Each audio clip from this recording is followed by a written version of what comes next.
आज बात करते हैं ओवर थिंकिंग की। कभी कभी ऐसा होता है ना कि कोई एक बात को आप दिमाग में लेके बैठ जाते हो और उसको निकाल नहीं पाते हो। वो बार बार आपके दिमाग में आती है। से फॉर एग्जाम्पल, आपने किसी को मैसेज किया, अपनी फ्रेंड को या अपने हस्बैंड को, किसी को भी, और जवाब नहीं आया। तो फिर आप सोच रहे हैं ऐसा क्या लिख दिया मैंने कोई चीज़ गलत तो नहीं लिख दी, कहीं उनको बुरा तो नहीं लग गया, क्या मैं अपना मैसेज चेंज करूँ? या फिर आपको लगता है नहीं, मैं इतना क्यों ओवर थिंक कर रही हूँ?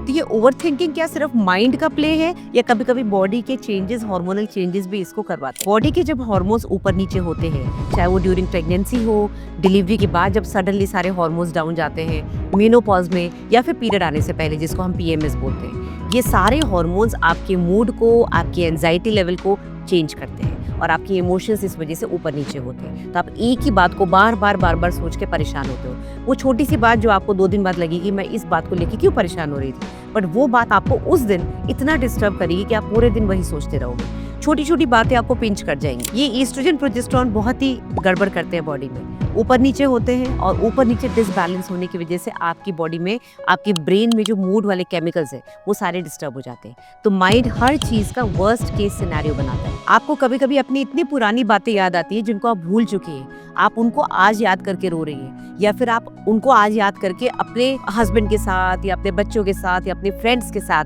आप एक नेगेटिव फीलिंग रख रही है क्योंकि आपको पुरानी बातें याद आ रही है। कभी कभी आपको फ्यूचर को लेके एक अजीब सा फीलिंग शुरू हो जाता है। आपको पता है कि आप ओवर ड्रामेटिक हो रही हैं, आपको पता है आप ओवर थिंक कर रही हैं, आप उस भंवर में फंसी हुई है लेकिन आप बाहर नहीं आ पाई हैं। And that is not your fault, you are not being over dramatic, it is because आपके हार्मोन्स आपको निकलने नहीं दे रहे। और कुछ लेडीज इसमें ससेप्टेबल होती है, कुछ लेडीज इससे बाहर नहीं आ पाती। और वो लेडीज कौन है? जिनको कि एज सच स्ट्रेस बहुत ज्यादा है, या तो घर में वर्कलोड ज्यादा है, घर में इमोशनल सपोर्ट नहीं है, ऑफिस में काम बहुत ज़्यादा है, लैक ऑफ स्लीप है, ठीक से नींद नहीं ले पा रही है, न्यूट्रिशन पुअर है, या फिर वो ऑलरेडी एंजाइटी की पेशेंट है, she is already taking some medications. तो इस तरह की लेडीज़ में हार्मोन्स जो हैं वो ओवर थिंकिंग को ट्रिगर करते हैं, क्योंकि आपके माइंड के जो हार्मोन्स हैं, जो आपके केमिकल्स हैं, जो गुड हार्मोन्स हैं, जो हैप्पी हार्मोन्स हैं, वो सारे नीचे चले आते हैं, सारे केमिकल्स खराब वाले ऊपर आ जाते हैं। एंड दैट इज बिकॉज आप ससेप्टेबल हैं, आप में इतनी ताकत नहीं है कि आप उसको लड़के उससे बाहर निकल पाए। अब इस समय रोल आता है फैमिली का। अब फैमिली में चाहे मदर फादर हो, चाहे बच्चे हो, चाहे हस्बैंड हो,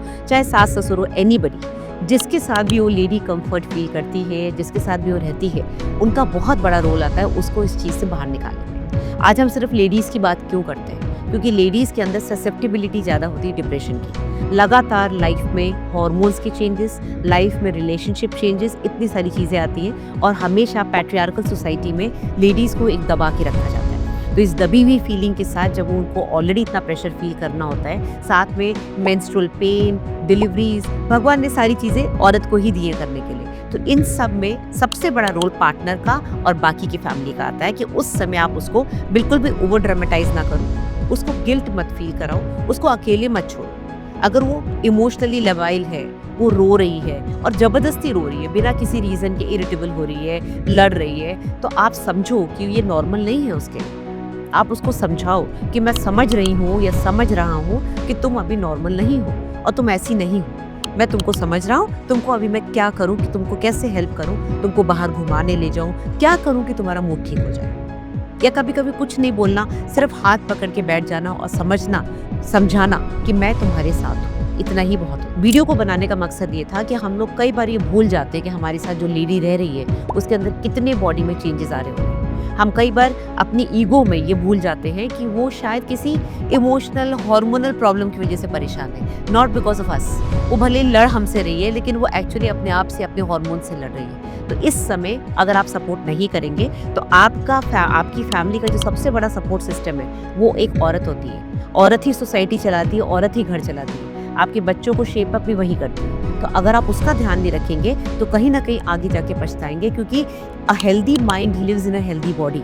ये चीज़ सिर्फ लेडीज़ पे नहीं, पूरी सोसाइटी पे लागू होती है, और आपको पता है इसकी नींव लेडी से ही शुरू होती है। तो लेडी का ध्यान रखेंगे तो पूरी सोसाइटी हेल्दी रहेगी। तो वीडियो पसंद आया तो लाइक एंड शेयर करिएगा। इसी तरह से नई वीडियोस के लिए मेरे चैनल को फॉलो करिए। मेरे से डायरेक्ट कंसल्टेशन के लिए आपको इस नंबर पे व्हाट्सएप करना है, कॉल नहीं करना, ये साइलेंट नंबर है। आपको मेरी सेक्रेटरी 1 से 2 दिन के अंदर मेरा अपॉइंटमेंट दे देगी। 48 आवर्स से ज़्यादा नहीं लगता है। और अगर आप इंटरनेशनल हैं, यानी कि आप इंडिया से बाहर रहते हैं, तो भी आप इस पर व्हाट्सएप कर सकते हैं, आपको जवाब मिल जाएगा। आप मेरे से वीडियो कॉल या वॉइस कॉल पे बात कर सकते हैं। दूसरा तरीका, मेरी वेबसाइट पे जाके डायरेक्ट बुक योर कंसल्टेशन पे अगर आपने पेमेंट किया है तो आप उसका स्क्रीनशॉट इस नंबर पे भेज दें, हम आपसे बहुत जल्दी बात कर लेंगे। Thank you.